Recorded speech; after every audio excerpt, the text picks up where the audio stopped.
Welcome to the Explainer. So you've been working hard, you've earned some money, and you've decided not to spend it all at once. First off, congratulations. But that actually brings us to a pretty core financial dilemma.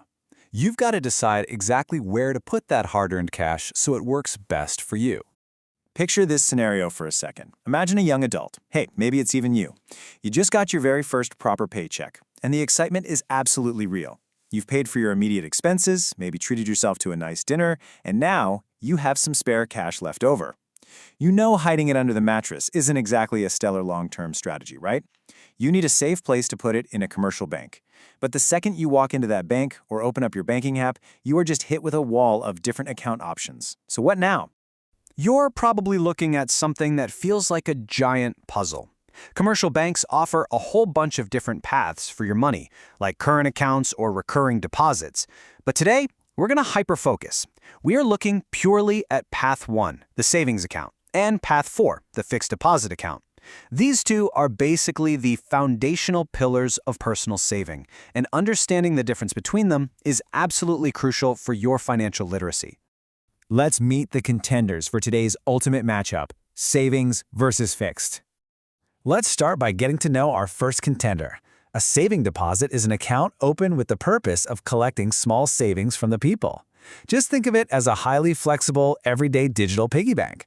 It's exactly where households and salaried employees park their surplus money for short periods. The bank keeps it perfectly safe, but they also keep it easily within your arm's reach. Now contrast that with our second contender. A fixed deposit, which is sometimes called a time deposit, is an account where a fixed amount of money is deposited for a fixed period of time. This is definitely not a piggy bank. It's more of a heavy-hitting, long-term time capsule. You are literally locking your money away, making an agreement with the bank on a set timeline that can range anywhere from a few days to an entire decade. To figure out which account reigns supreme, we're judging this matchup on 5 parameters, meaning, interest, amount, time, and withdrawals. Round 1, meaning, or the underlying purpose. The contrast in intention here is actually pretty stark. The saving deposit is all about habit. It exists to collect small savings from everyday people over time.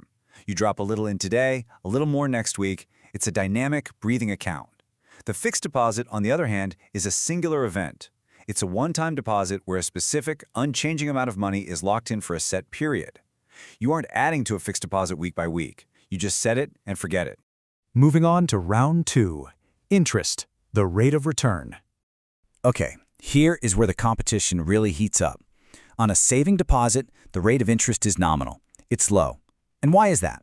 Well, because the bank knows you might ask for that money back tomorrow, so they can't exactly go off and confidently lend it out long term. But look at the fixed deposit. It offers a quite high rate of interest. Because you've promised not to touch that time capsule for a specific period, the bank can safely use those funds to create credit and advance loans. They reward you handsomely for giving them that certainty. Basically, the longer the period, the higher the rate. Round 3 is all about the amount, the money required. So a really crucial point is how accessible these accounts are for a beginner. A saving deposit can be operated with a lesser sum of money. You can usually walk into a bank with just a few dollars to get started. It's built for the masses. A fixed deposit, however, typically requires a high sum of money to operate.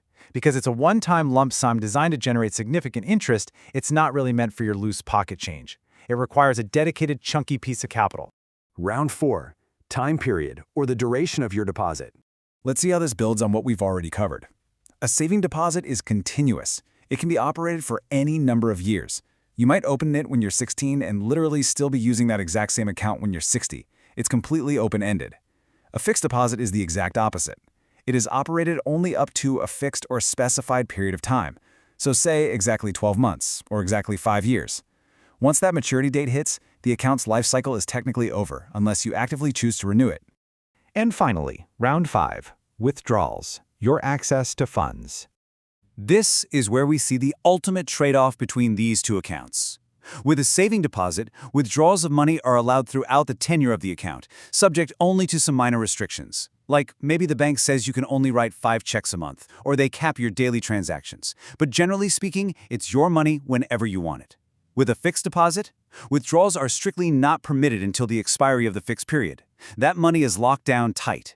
And that is the sacrifice you make for that high interest rate we talked about in round 2. Let's tally it all up with the final scorecard. So, if we pull all of this together into one clear picture, how do savings deposits differ from fixed deposits? Well, a savings deposit collects small savings from everyday people, can be started with a smaller sum of money, runs for any number of years, allows withdrawals with minor restrictions, and pays a nominal interest rate. A fixed deposit, however, requires a high sum of money deposited all at once, is locked for a rigid time period, forbids early withdrawals, and rewards you with a quite high rate of interest. So, what should you really take away from this explainer? Here is your cheat sheet. Savings means flexible, everyday access for small sums but with nominal interest. Fixed means rigid time frames for high sums with no early withdrawal, but it hooks you up with high interest. The absolute most vital takeaway here is that neither account is inherently better than the other. They don't defeat one another, they complement one another. They just serve completely different financial goals within your life. You're going to use savings for your emergency fund in daily life, and you use fixed deposits to aggressively grow the money you know you won't need for a while. Which brings us right back to where we started. Now that you understand the distinct powers of both of these accounts, how are you going to manage your next paycheck? Are you going to keep it completely flexible, or are you ready to lock a piece of it away in a time capsule for a higher reward? The choice and the strategy is entirely yours.